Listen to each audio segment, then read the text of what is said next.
Okay, people. Prepare to get triggered by Shahid the Bolsen from Middle Nation. Why? Why not? Don't be afraid to trigger yourself. Yeah, don't be afraid to challenge yourself to change the way that you view things. Through what lens do you view the world at the moment?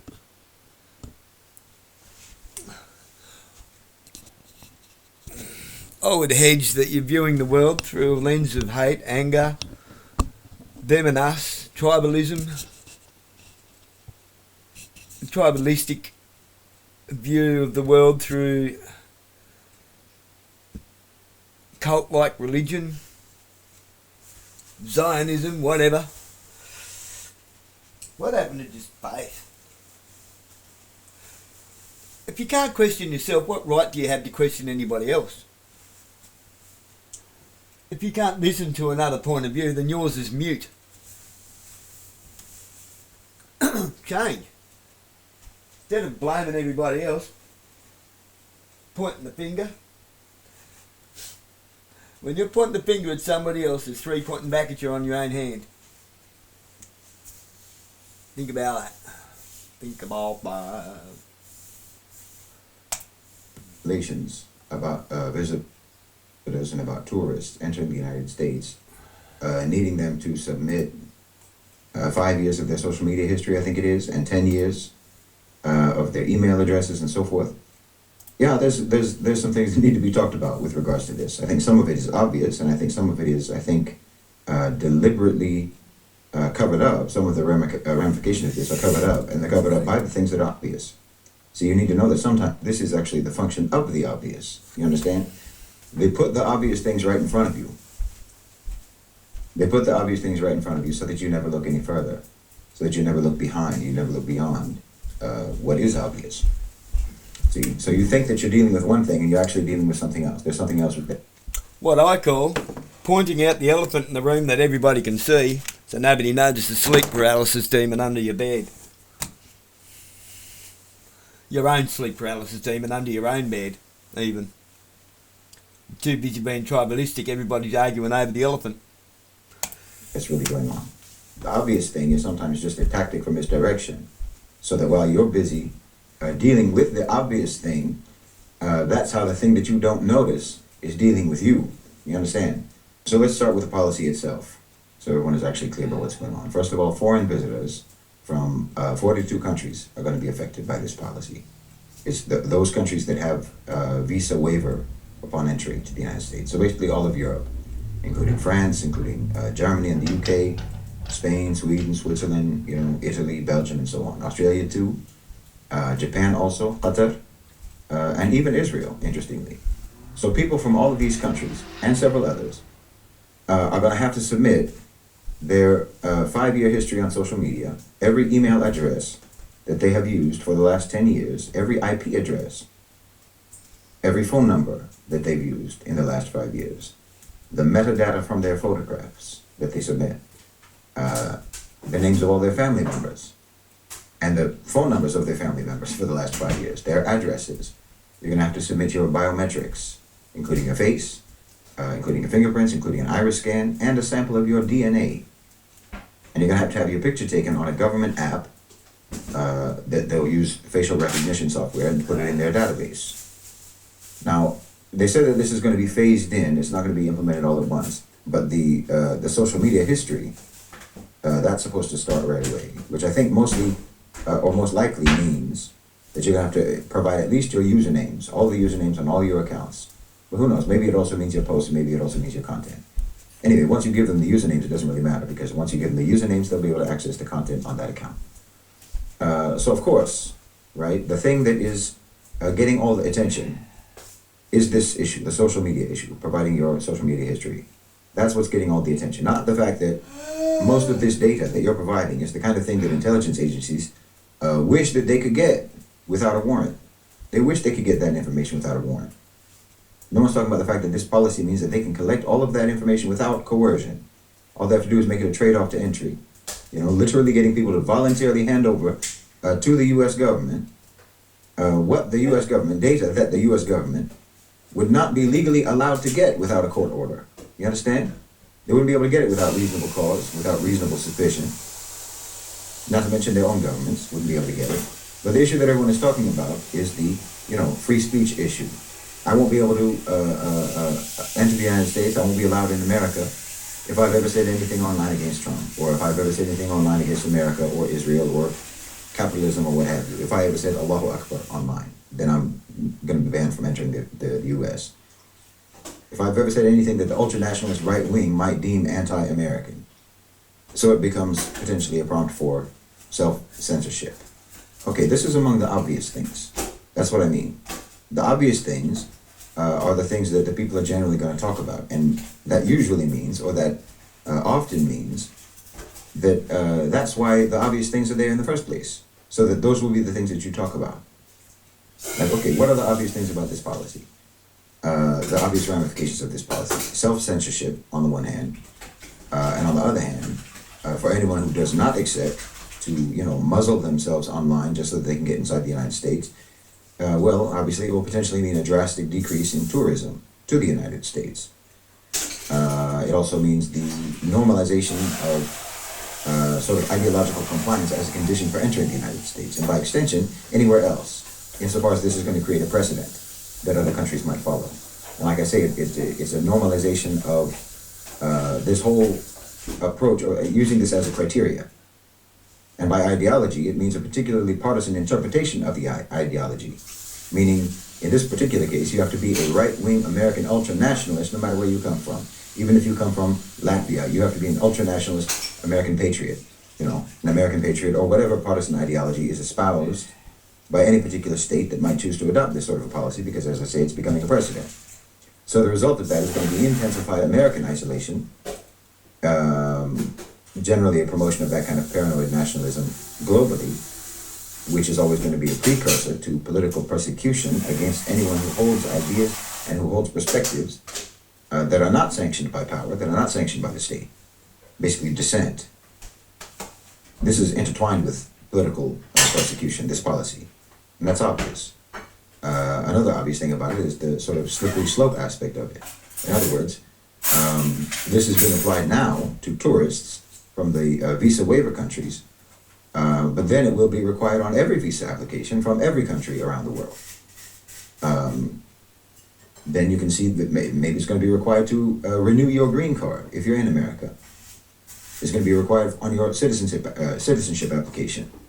Then it's going to become a part of a job application, part of a rental agreement, a bank loan, a mortgage, a driver's license, and so on. You're going to have to prove your political alignment with the ruling party, whoever that ruling party is, right? So these are some of the obvious. What else? There's going to be maybe people removing videos, unfollowing accounts that they've been following, maybe deleting their own accounts, increasing their own use of anonymity, even though that's not going to protect you actually. You might see an exodus of people off of social media, which is where most people get their news. Most young people get their news from social media. So that's going to end up being a boost for legacy media and a move to sort of consolidate narrative control. And of course, a good deal of organizing, political organizing, takes place via social media platforms. So that will be hobbled by this, if that happens. I mean, why do you think that there's so much, that there's such massive, ridiculously massive investment in AI right now? Well, it's not even turning a profit. Because it's going to be an instrument of the state. It's going to be an instrument of state management and state enforcement. The government is going to be the customer. Private sector AI companies, and the government is the customer. It's part of the military-industrial complex 2.0. So what else? What else is the obvious things about this policy? Well, if you go on with the probability of decreased tourism, then obviously that's going to mean a blow to the airlines, a blow to the hospitality sector, to hotels, Airbnb, whatever, the tourism sector, the economy as a whole, not to mention the World Cup. So all of this is obvious. These are all ramifications of that policy that I think are quite easy to predict. And that's part of why I think these are the types of issues that will dominate and are dominating the public discourse about the policy. These are the pins that are being set up to be knocked down. You understand? You implement this first on foreign visitors to the United States because that's an easy launch pad. Just like launching, masked marauders abducting people from the streets and disappearing them into camps. You do that by first targeting immigrants, and then, of course, the intention is to expand it. I don't think there's anything complicated to understand about this. It's pretty straightforward. This part is quite straightforward with regards to that policy. But okay, there are a couple of other things to say here. First of all, there are a few things to say about things that you need to keep in mind. You always need to keep uppermost in your mind that in America, the state has been thoroughly captured by the private sector. You need to never forget this. So you can always assume from the outstart that overwhelmingly the policies that are initiated by the government have been dictated to the government by business, by investors, by asset managers and so forth, for the purposes of their own interests, the private sector interests. Their interests, the private sector interests, broadly speaking, is profit, facilitating or improving the conditions for profitability, protection against profit loss, consolidation or monopolization of market dominance, immunity from accountability for the private sector, insulation against competition, and so forth. These are all the things that the private sector is interested in. And when the government launches a new policy, or they launch some new program, some new initiative, or what have you, you should understand that it is an opening move in a longer gambit. In other words, the objective of the policy, most likely, has to do with sort of seeding the ground for the planned rollout of solutions that business will provide for the problems and the challenges that the new policy is intended to create. You understand, the policy is not there to provide solutions, it's there to provide problems that business can solve. You should understand it as an opening move. It's an opening move, it's not the primary objective. Usually that will be the case. Not always, but usually. And then the other thing we need to talk about is, I would say the ramifications of Noam Chomsky's, I guess what you can call his double life, in terms of what's been disclosed recently with relation to Jeffrey Epstein. Because it turns out that Chomsky was quite close to Epstein, was friends with him, praised him, and basically plugged himself into Epstein's network of elites, where he apparently had no issue whatsoever rubbing elbows with people in private whom he vehemently criticized in public. I know this might seem like a non sequitur, like this isn't related to what we're talking about, but it is. I mean, you have Chomsky's wife emailing Jeffrey Epstein on behalf of Chomsky to see if Chomsky could be invited to meet with the Trump administration officials, or with Trump himself during his first term, so that he could potentially consult with him or give him counsel. Meanwhile, he cut off his relations with Glenn Greenwald, who was sort of his protege, because Glenn Greenwald was taking a more balanced position in how he appraised Trump's presidency in the first term. But meanwhile, Chomsky himself, is trying to jockey for a meeting. You know, he's publicly lambasting Trump and Steve Bannon and the ultranationalists publicly, and privately he's getting his picture taken with Bannon, laughing and smiling and so forth at Epstein's place. You know, having meals with Ehud Barak along with Epstein.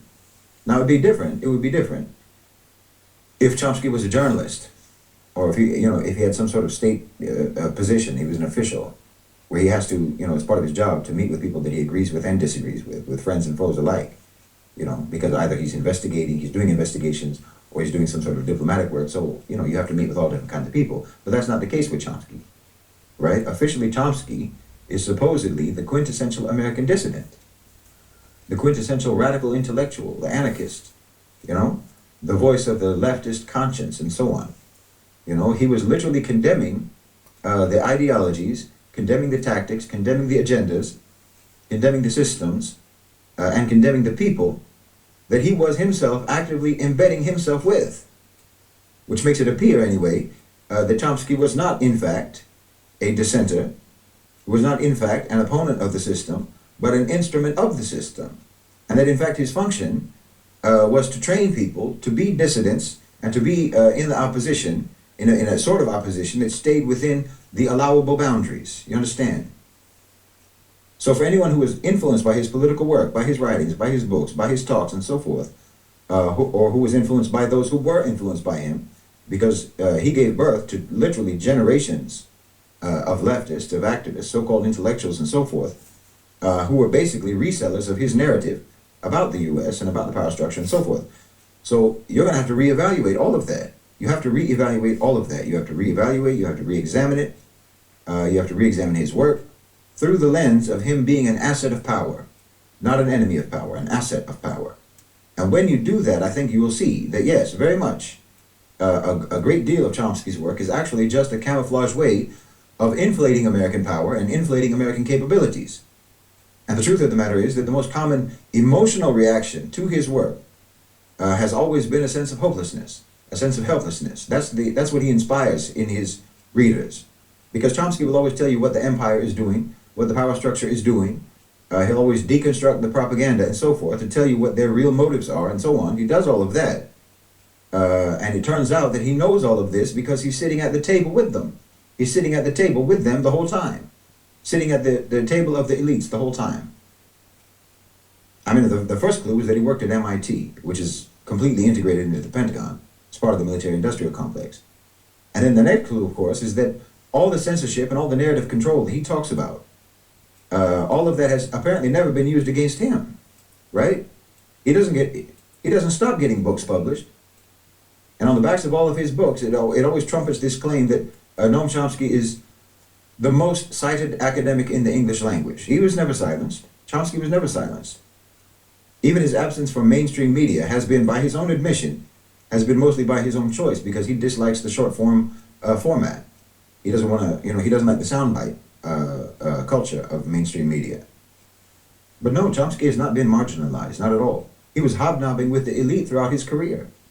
Again, the very elites that he publicly criticized. Which means, as I say, you have to relook at everything from the man. You have to re-examine everything from the man. And I'm saying all of this, I'm bringing all of this up, not to make it about Chomsky per se, but because Noam Chomsky was one of the most prolific and one of the most influential people on the thinking and on the instincts, the trained instincts of activists and opposition commentators for the last 50 years. And the way people are reacting to this new border entry policy, in my opinion, sort of reflects the training that people like Chomsky inculcated into that segment of people. Focusing on free speech, censorship, ideological enforcement, and so on. These are the issues that they're focusing on. Those are the issues that Chomsky would focus on.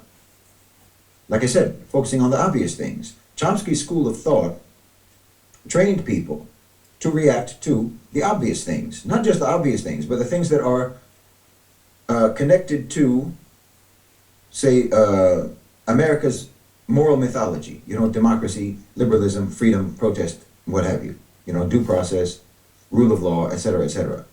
The sort of Western shopping cart of principles and the shopping cart of values that they've never, proceeded to check out with.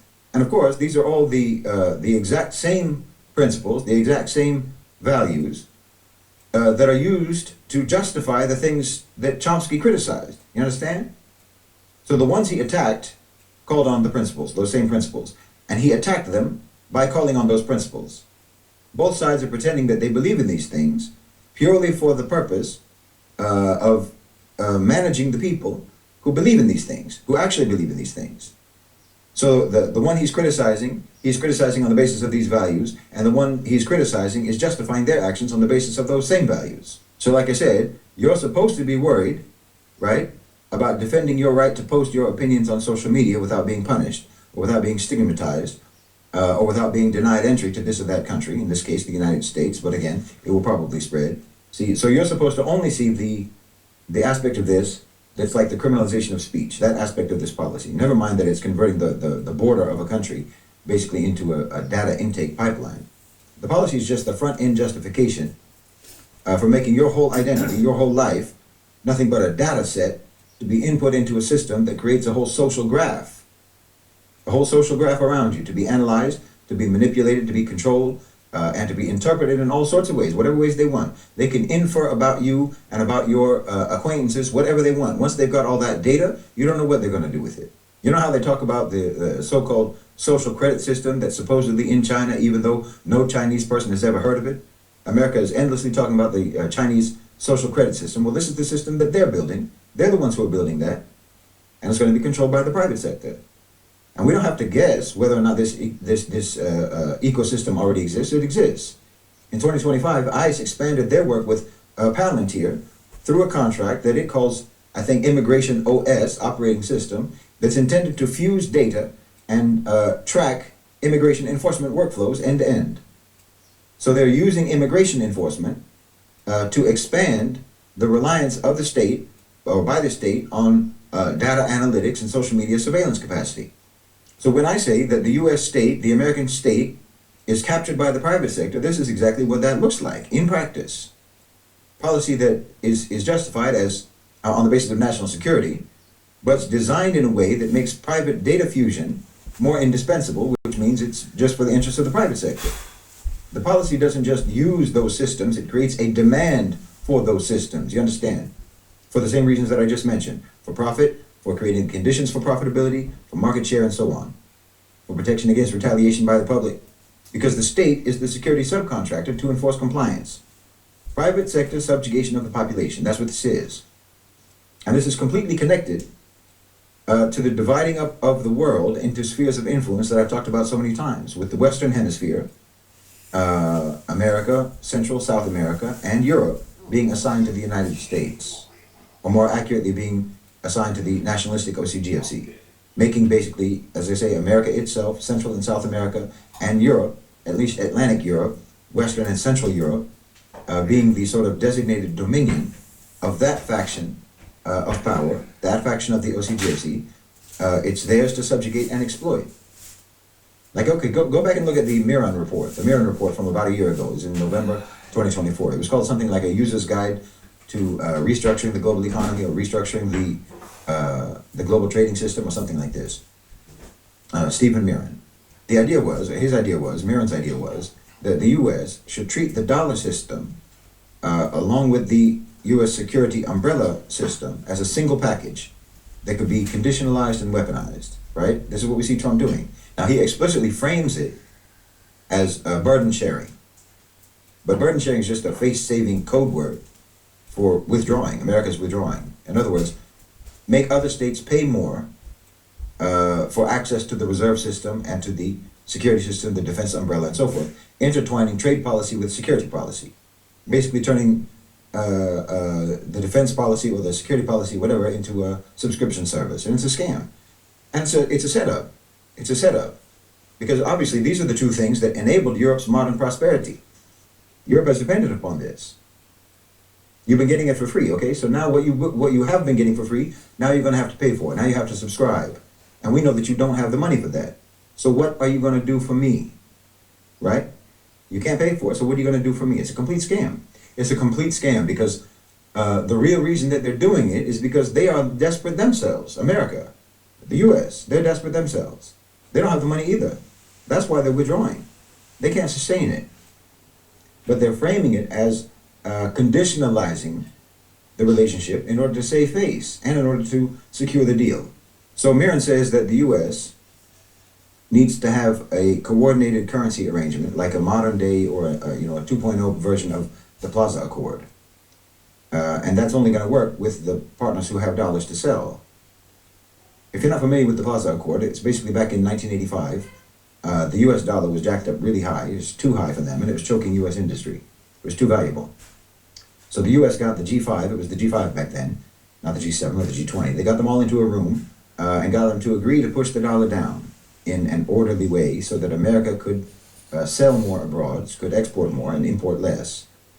And the result was exactly that. It worked. The dollar fell, the yen and the Deutschmark rose. Japan ended up dealing with a major knock-on effect on its economy because their currency surged, which undermined their own economic planning. But whatever. So Miron is basically saying we need to do that again. He's advocating for a modern Plaza Accord style deal where Washington uses different forms of leverage like tariffs, like security relationships, financial incentives, to try to get major partners and big reserve holders to cooperate in weakening the dollar on purpose as what they're calling a managed reset of the system. But that's just the way it's being framed. That's the way it's being packaged by Miron. He's with the Hudson Institute. And again, remember the role of think tanks here. You have to remember the role of think tanks. Their role is to translate the goals of power into acceptable policy language. So instead of demolition, you call it reset. But it's a demolition. Now, the issue is, again, it only works with partners who have dollars to sell. But in 2025, those dollar reserves are not mainly in Europe, they're not in the West. They're sitting overwhelmingly in China, in Japan, in India, in Taiwan, in Saudi Arabia, in Korea, in Singapore. Miran himself says that most of the dollars available to be sold by governments are in the hands of Middle Eastern and East Asian governments, not Europe, not Westerners. Understand, he's not describing just who has the dollars. He's acknowledging the reality of a new hierarchy. The dollars that matter are sitting in the Gulf and sitting in East Asia. So, okay, when the reserve stockpiles sit with the GCC and sit with China and Japan and so forth, those become the actors who can stabilize, who can destabilize, and who can demand concessions, and who can refuse to make any concessions. That's because they're in a position to say, we'll help you, but on our terms. That's, RPI, that's decision authority, that's immunity from retaliation. Weakening the dollar, okay, you have to understand, everyone is tangled up. Everyone is tangled up in the American system. It's been the world order, it's been the global order since World War II. So the controlled demolition, the whole transition out of that 20th century world order, that's risky for everybody. That's dangerous and hard for everybody. East Asia and the Gulf hold the most dollars, so weakening the dollar represents a financial loss for them. You understand? That means that they want to steer this process very carefully. And because they hold all of those dollars, they get to do that. They get to steer it, which is at least part of why you're seeing all of those massive pledges of investment by the GCC into America. This is part of it. This is part of the reason for that. They're converting those dollars into profitable assets to reduce their exposure to the laws that will happen during the whole process of weakening the dollar, weakening the currency. And again, because they have all of that money, because they have all of that cash, the membership approach, the subscription approach that the US is taking, that's easy for them to navigate. It's much easier for them than it is for Europe. Because what you can't gain in access by means of money, you can only gain it by means of concessions and by means of compliance and obedience. And East Asia and the Gulf have the cash to bypass the need for compliance and concessions and obedience. Europe doesn't. Pause that for a sec. I would also argue, because America knows that they don't really have the drone or manpower to come up against China, not really, or in any real conflict, because let's be honest, they've only been running around bashing up sand monkeys and rock apes. I don't mean that in a derogatory, racist way. It's just it's basically what they've been doing, isn't it? They've been running around with machine guns, shooting at rock apes with sticks, sand monkeys with fucking rocks. What do they do now that they're in a position where they're probably going to have some kind of major conflict with someone who can fight back? You're going to need able bodies, fodder for the cannons. What does America have that we don't and others don't necessarily have? Or we have it, it's just waiting there to be enacted. But this is already a thing. And they want to remain as the hierarchical power structure of the world. Subscription, conscription, draft. They have a military draft system. You go and fight whether you like it or not. Muhammad Ali come up against that, remember? A real Muslim.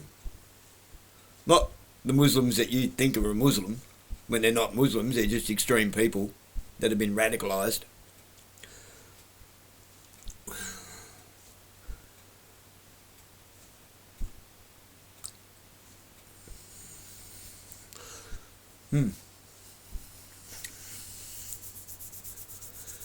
You see, a Muslim or Islamist, what do they practice? Islam. What are most of... I can't even associate with you. What do Bible-thumping, church-raving Christians practice? Christianity. They don't practice Muslimanity, Islamity as a religion. They just have faith.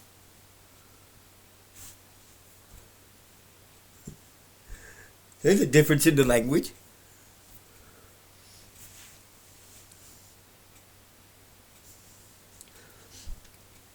Radical Islam, radical this, no, just radical people.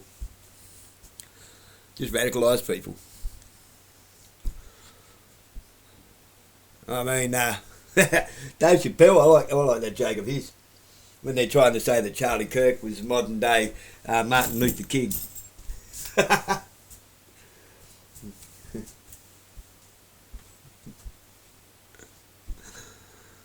I dream of a day when a man will be judged by the strength of his character and not his colour. Like and subscribe. I believe in a time when we won't have to take a ride on a different bus. Change my mind. Something like that. It's funny as. Anyway. Yeah. Muslim ain't what you think. No. Look, I'm not a Muslim. I don't do Islam. Boy, it's not my thing. Maybe I do. Maybe we're one and the same. If we put our bullshit to bed and stop practicing religion. And again, look at the sectors that the GCC is investing in. It's investing in AI, data collection, energy, and so forth. These are exactly the same sectors that are going to be involved in the new model of hemispheric management that I'm talking about. These spheres of influence, the control over Europe, etc. Because again, if you hold hundreds of billions in dollar assets, you don't want an uncontrolled weakening of the dollar to devalue your own stockpiles. You want a managed diversification, building new settlement corridors for yourself, building new payment systems, new swap relationships, more like yuan, dirham, yuan, dinar settlement systems and so forth, more local currency clearing. While you're still trying to move your dollars into investments that are plugged into the architecture that are going to basically be the new management system. You understand? Everyone is trying to build the ability to live without the dollar. And over the last 12 months, just over the last 12 months, you've seen what they're building. They're building that ability. You've got Africa's non-dollar payments. That's becoming operational across the continent. I think it was reported in Reuters that the PAPS, P-A-P-S-S system is expanding to 15 countries, 150 commercial banks. It's letting buyers and sellers settle in local currencies across borders. You've got the United States openly threatening punitive action, right? Watch this. Punitive action against BRICS countries over any move that challenges dollar dominance. Okay? Think about that. The language sounds like a deterrent, but it acts like a sales pitch for alternatives. That's what's actually happening. Because again, this is in the Miran plan. They're actively promoting de-dollarization. They're actively pushing the global South countries into alternative trade relationships. You've got the US and the EU reaching a tariff deal that explicitly includes more EU energy purchases and more defense purchases. Plus you've got massive EU investment commitments into the US, just like with the Gulf. Europe is being locked into dependence, energy dependence, defense procurement dependence, and so forth. And they're disguising capital flight, which is what it is, as investment partnership, but it's capital flight. You've got ASEAN, you've got China and the GCC meeting in Kuala Lumpur, explicitly talking about trade coordination, resilience of trade between them. This is just one more sign that a South-South economic order is being strengthened. It's being built, it's being developed and strengthened. And you've got China's central bank explicitly calling for a more multipolar currency environment, meaning, moving away from the dollar. This is all coordinated. They want to expand the international footprint of the digital yuan. And again, this is coordinated with the OCGFC. This is part of deliberately weakening the dollar, the plan to deliberately weaken the dollar. You've got the development, strengthening, the maturing of cross-border CBDC infrastructure. You've got the Trump administration banning development of a U.S. central bank digital currency, which is basically America voluntarily declining to set the rules for the next era of settlement technology. While the other blocs, the Global South, they press ahead with it. You put all of this together, and the pattern looks exactly like what Middle Nation has been saying all along. The United States is narrowing the gates for itself, hardening the borders. They're closing up. They're withdrawing. They're receding. Right? This is the mechanics of withdrawal, what you're seeing. This is the mechanics of withdrawal and isolation. The partitioning of the world into spheres of influence. That's what's happening. And then that brings us back to the tourism policy, where we started. Europeans, you should know that you're being walked into a cage. Europe is being relegated into a managed province of the American Empire, the private sector American Empire, with state enforcement. You know, one day you're going to look up and realize that you can't move. You can't move. You can't make any decisions. You can't decide anything. You have no choices. You can't speak freely, at least not without calculating how that's going to affect your mobility, your access. Like I said, look at what's going on. Because of the whole Ukraine situation, the Ukraine pretext, Europe is rearming. Okay, they don't have the capacity to do that. So your rearmament is mostly going to be buying American systems. And that's not defending yourself. That's renting your defense. That's renting security. It's a subscription service, like I said. Because when you buy American weapons, obviously you're not just buying weapons. It's not like you're buying a toaster. No, you're buying a relationship. You're buying a dependency. You know, with the spare parts, the updates, the ammunition, the training, you know, the technical support system and everything. The whole system is designed for you to be dependent. You're locked into their supply chain. You're locked into their permission structure. Europe's fear and fear-mongering becomes America's revenue. And Europe's, you know, security plan becomes America's remote control. That's what that is. And just like when they sell weapons anywhere else, you are expected to use them. You're expected to use them so that you can buy more. That means conflict. That means generating conflict. That means conflict manufacture. This is part of the bargain. This is part of the deal. Now, then add the energy dependency as well. Europe used to have its own energy deal. Whatever you think about it, it was a deal. They had that situation sorted out. Then the post-Ukraine world completely broke that deal, broke that situation, and Europe ended up now relying heavily upon America, American LNG, American shipments, American pricing influence. I mean, obviously, this isn't. Energy is how you're heating your homes. Energy is the price of everything. Energy means the competitiveness of your factories, or whether your factories can even operate. Volkswagen just closed their first factory in Germany in 80 years. They never closed their factory in Germany. Volkswagen. Energy contributes to inflation. You know, energy determines whether or not your people can tolerate your higher military spending without rioting. Energy is whether your government can survive at all.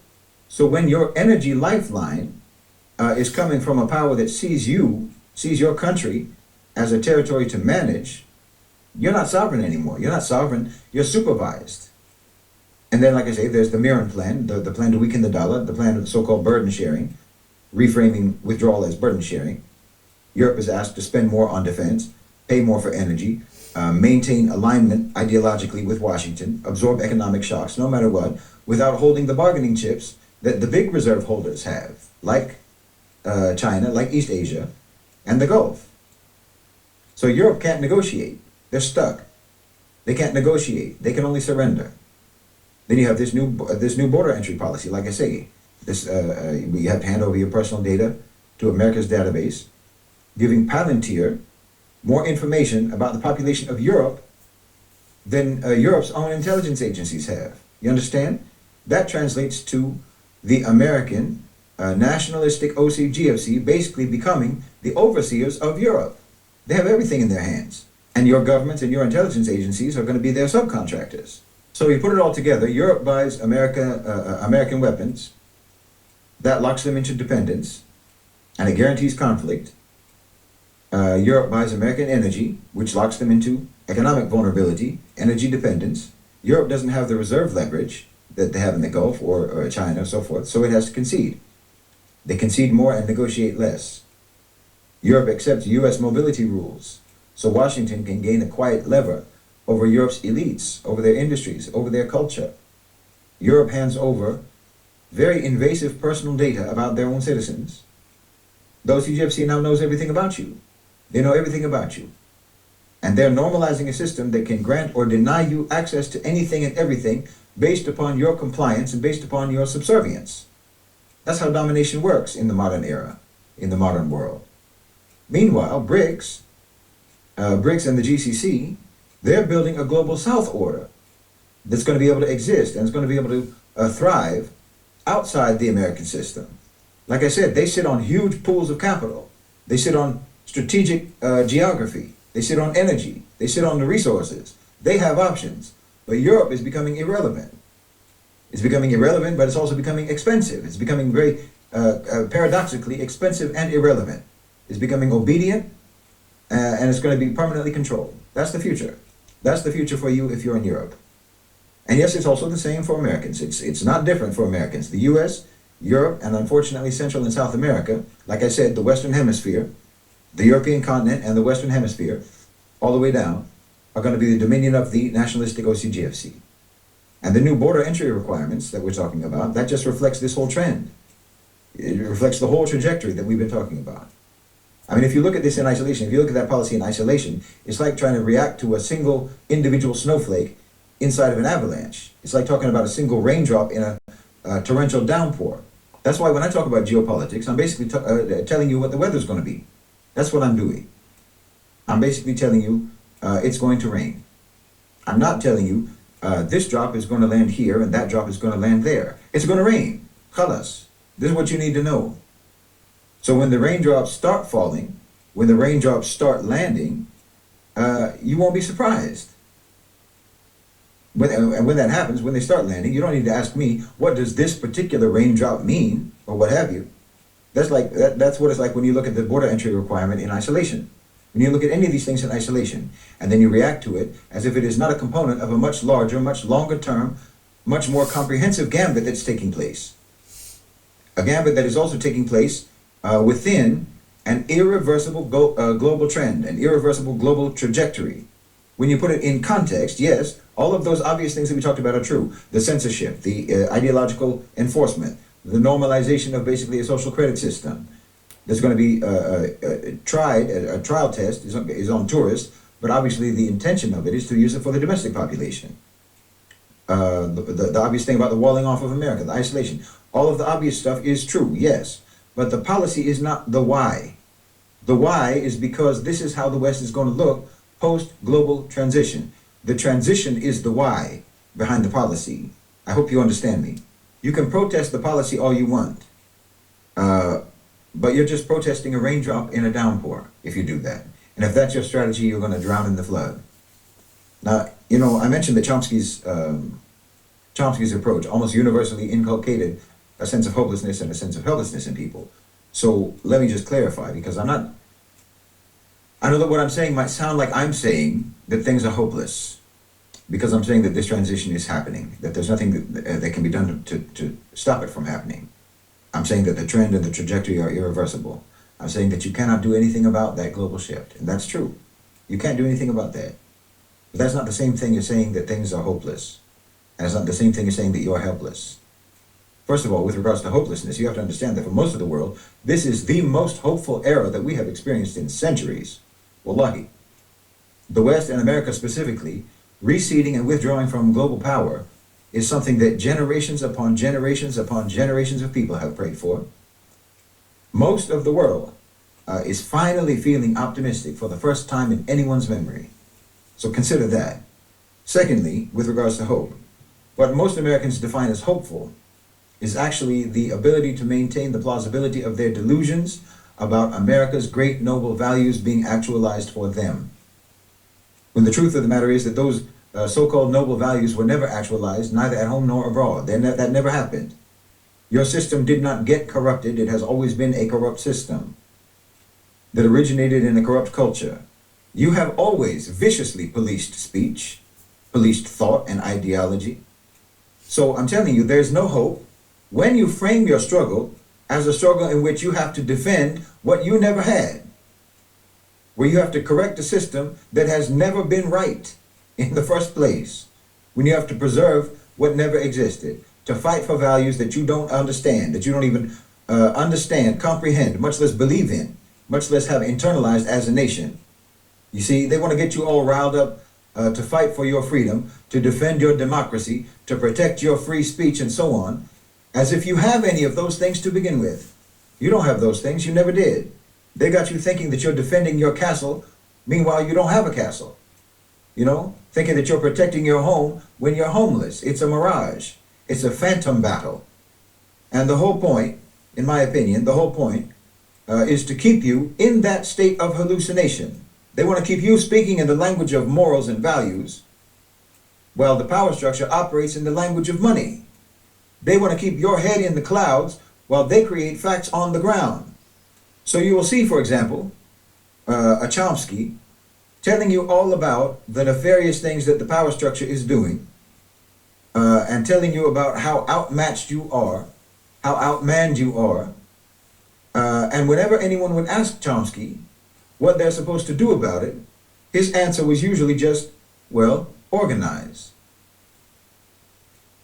And he says that the only way to confront the power structure is with mass mobilization. You know, like an army of people, an army of the working class, facing off against the army of capital. And yes, this is so unrealistic that it does create hopelessness and a sense of helplessness. And anyway, someone like Chomsky is again actually part of the elite. This is important to understand and remember. He's part of the elite, educationally, financially, and socially. The poor and the working class, in fact, are abstractions for someone like Chomsky. I think the last time he was poor was maybe during the Great Depression. He can no more talk about the realities of the poor and the realities of the working class than he could talk about what life was like in Mesopotamia. My point is the false framing. The false framing is the source of the hopelessness, because what the framing tells you to hope for is unachievable. That's the problem. As long as you don't understand what's going on, or you misunderstand what's going on, hope is just a neutralizing delay tactic by the power structure itself. But for most actual poor and working class people, for most struggling people, we just want to know what the real situation is. That's all we want to know. We want to know what the real situation is. We want to know what our real options are. We want the facts. We want a clear picture of how things are going to go down so that we can plan for that. That's all we want. We don't have delusions of grandeur. We're not thinking about, dramatic revolutions and what have you. We're thinking about survival. That's what most people are thinking about. We are very intimately aware of our place in the socio-economic order that we live in, and we're very familiar with our relationship with the power structure. That's hammered into our heads every single day. So if it's going to rain, we're not looking for someone to give us hope in the possibility that we can actually stop that rain from falling. We just want to know, how bad is it going to be? How much rain is there going to be? Am I going to need a raincoat, or am I going to need a raft? That's what we want to know. Our hope is whether we can, whether we're going to be able to get a raincoat, or whether we're going to be able to get a raft, or whether we're going to be able to, fix the leaks in the roof before the rain starts. Real issues. We deal with reality. You understand me? It's not hope inspiring to make people believe that what's going to happen is not going to happen. To lie to people. No, hope needs to be realistic. Optimism needs to be based on real achievable things. But you want to play R. Kelly, I Believe I Can Fly, all the way down. So I'm telling you, a hard rain is going to fall. And everything that we're seeing, from the Miron report, the tariffs, the AI investment, Palantir, the visa policy we're talking about, America's new foreign policy statement that basically says that Europe is irrelevant. The only thing that they're interested in Europe, is manufacturing resistance, so-called in Europe, which is, they're just saying outright they want conflict creation in Europe, destabilization in Germany, the Ukraine war, the scaremongering about Russia, the Gulf investment in the U.S., BRICS, the Abraham Accords, the canceling of the professional status for those university degrees in America. Just last month, I think they did. ICE, digital IDs, so-called border security, on and on and on. Basically, every headline, every news story that you see, and every news story that gets buried, these are all raindrops that constitute the downpour that is coming, the downpour that is in fact already underway. And you need to stop reacting to each individual drop. Each time you feel a raindrop, you look up at the sky and ask yourself, did I just feel rain? I wonder if it's going to rain. No, it's going to rain. You can't indulge in this sort of ambivalence or this dubiousness about the things that are going on. What you see with your own eyes, and what they mean, and what it means in terms of what's happening and where things are going to go. And you certainly can't waste your time, or waste your energy, waste your hope on thinking that you're going to be able to stop it. I mean, you're literally under the bus. You understand? You're literally under the bus. You can't afford to imagine that you're going to somehow grab the steering wheel from where you are. You know, when I was in prison and they were beating my back with broomsticks and batons and truncheons and what have you, you learn very quickly to straighten your back up and pull your shoulder blades together to protect your spine. You understand? There's a way that you can line up your back to minimize the impact of the beating. You know, you're handcuffed, you're shackled, you're blindfolded. You're not about to disarm anybody. You're not about to fight off anybody. So the only thing that you can realistically do is try to adjust your posture to try to absorb the hits as best you can. And that's the situation that you're in right now. You understand? The blows are coming. This isn't going to be voted away. It's not going to be argued away. It's not going to be hashtagged away. It's not going to be marched away or protested away or what have you. Stop wasting your time trying to protect and trying to defend what they never gave you in the first place, meaning your freedom, your democracy, and all of that. You need to start trying to build a life where the system has fewer hands on you, realistically, practically in the real world. Build a life for yourself where they have fewer switches that they can flip that can turn your whole life off and on. And of course, like this is what I've been talking about all along. Build community sovereignty. Try to build a parallel ecosystem. That's what I mean by sufficiency zones. Small, real world, practical pockets of life that can feed themselves, employ themselves, and protect themselves as autonomously as possible. Again, I've talked about this in depth more than once. There's several videos on the channel about this. You need to prioritize cutting your fixed costs. You need to reduce your debt. You need to build a buffer for yourself. You need to keep a little cash on hand. You need to keep your essentials stocked. You know, I'm not talking about becoming an apocalypse, doomsday prepper. I got news for you. You are already in post-apocalypse. I mean, look around you. You're living in the zombie apocalypse right now. You're living in the zombie apocalypse already. The extraterrestrials, the aliens have already come down and taken over. It's already happened. Whatever movie scenario resonates with you, whatever makes you understand the situation as it really is, you're in occupied territory. And you need to understand that resistance in occupied territory does not just mean guns and balaclavas and what have you. It means securing your own resources for survival. Look at Gaza. Okay? Learn from the global south. Look at Gaza. They've been under blockade for over 18 years. And they've been completely sealed off for at least 2.5 years with barely any food whatsoever. Food or anything else coming in through any formal means into the Gaza Strip. By any realistic estimates, all 2 million Gazans would have already wasted away by now just because of the siege. Not even, forget about the bombings, just because of the siege. They would have already wasted away if they had not built some form of autonomous survival. That's resistance. That's how you resist occupation. That's how you resist colonization. You need to diversify your livelihood. If your income comes through just one platform, one employer, one institution, one approval stamp on your ability to eat, then you're not employed, you're enslaved. Build a skill that you can sell directly to other people, whether that's, editing, design, repair, tutoring, consulting, video work, bookkeeping, plumbing, electrical technician, teaching language, what have you. And try not to live on other people's app. Try to build a client list. Try to build a phone list, a real network, your real relationships with real people. Own your relationships, because any platform that you're going through can change their rules, and you don't want your livelihood to disappear because of community violation or what have you. Obviously, you need to try to tighten your digital footprint as much as you can. Be disciplined about your online activities. Everything that you do online, do it with discipline, knowing that you're being watched. This isn't about trying to hide. This is about just not handing over more information than necessary. Don't think that your posts, like you might have a small account, don't think that your posts are only being viewed by the engagement that you see. You may only have a few likes or a few views, but you have your online audience, but you also have behind the scenes observers. So everything that you publish is going to get looked at. So don't publish your routines, don't publish your travel plans, don't publish your family details, don't publish your location. I mean, this is basic. Try to separate your public role from your private life. Lock your accounts down. Obviously, use strong passwords. I mean, this is basic information. Remove any apps from your phone that you don't need. Make your phone boring. It should be boring.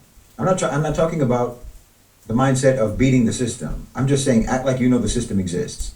At least act like you know it exists. And try not to completely cooperate with the system. Try to shorten your personal supply chain for yourself and your family.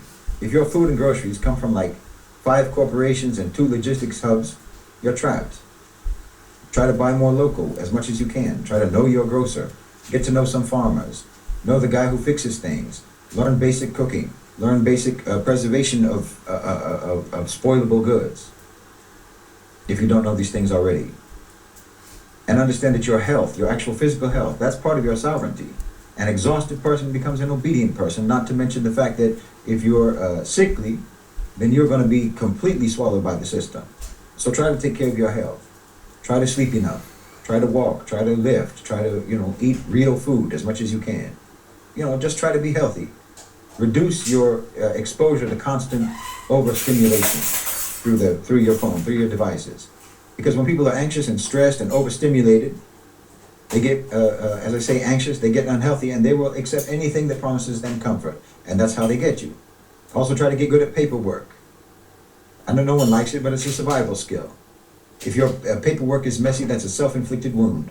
Keep your passport valid, keep all of your key vital documents copied, keep it organized. Keep everything clean in terms of your paperwork. And like I say, as much as possible, don't do this alone. A parallel ecosystem, a community, a localized economy between people who you actually know. This is what you need to build. Just 5 to 15 people that you actually trust. Not an online group chat of, bots or what have you. You don't know these people. Real people, nearby people, reliable people. Identify in your circle who can fix plumbing, who can do childcare, who can drive, who can translate, who can handle legal paperwork, for example, who can teach, who can build, right? Create shared assets of both goods and services. Pool your resources. Create, like I've talked about before, bulk buying clubs. Shared workspace, shared travel, shared childcare rotations. That's how you lower everyone's dependence. You lower everyone's dependence that you know all at once. That's like an incubator for a sufficiency zone. I mean, think about it. There's no mystery why that society, why American society specifically, literally promotes that somehow being socially awkward is the new cool. Being introverted means that you're deep, means that you're complicated, right? Your mainstream culture has turned I don't give an F into the ultimate personality goal.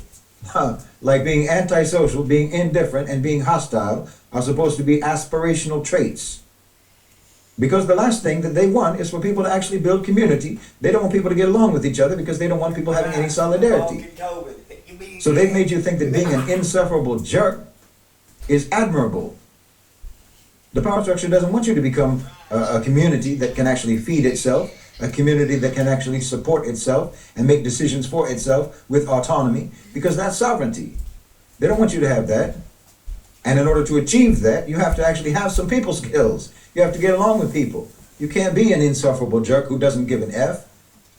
So try to build that. Build it with people. Build it with your skills. Build it with shared assets. Build it with discipline. Build it with dignity. And don't let yourself get distracted.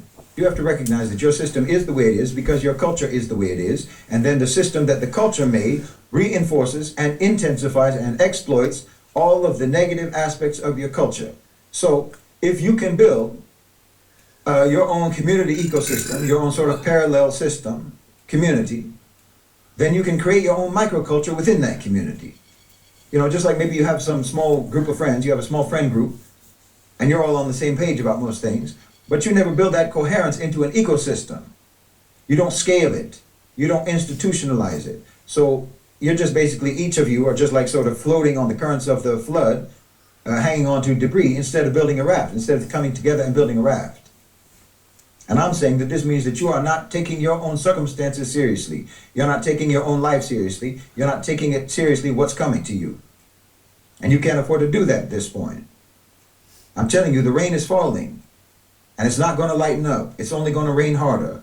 And the waters are going to rise. And the dams are going to break. And you're going to go under if you don't take the necessary measures. Cubano.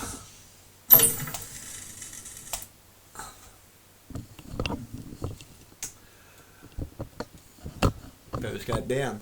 Oh God. Put it back up. Put it back up. It's ugly. Oh, this is an ad. Go away, ad. Okay. Yeah.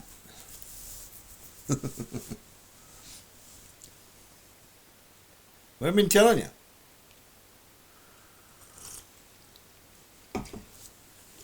You're so busy letting Mockingbird Media tell you extreme Islam, extreme this, extreme that, and anti-Semitism this and anti-Semitism that.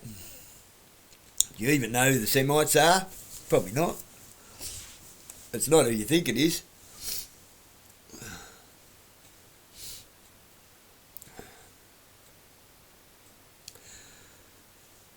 That exposes the whole game, doesn't it? When you think about it, that exposes all your fucking freedom fighters. They're not fighting for your freedom. They're fighting for their own.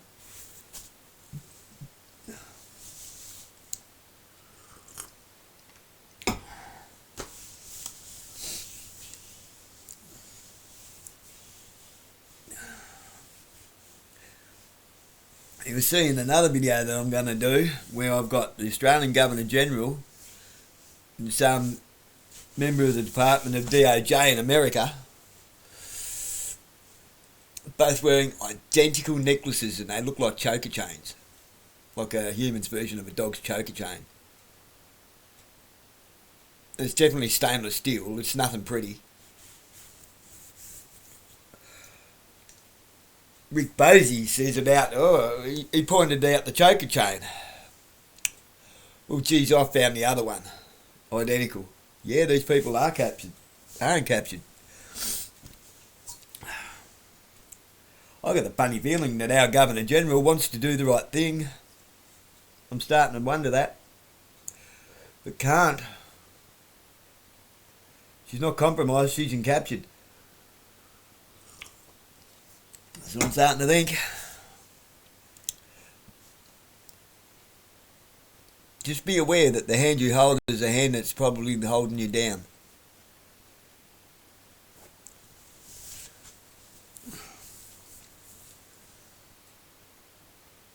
Because he's right. When Donald Trump that the storm was coming, the storm's here. And it ain't what you think. How long can you tread water in an economic storm?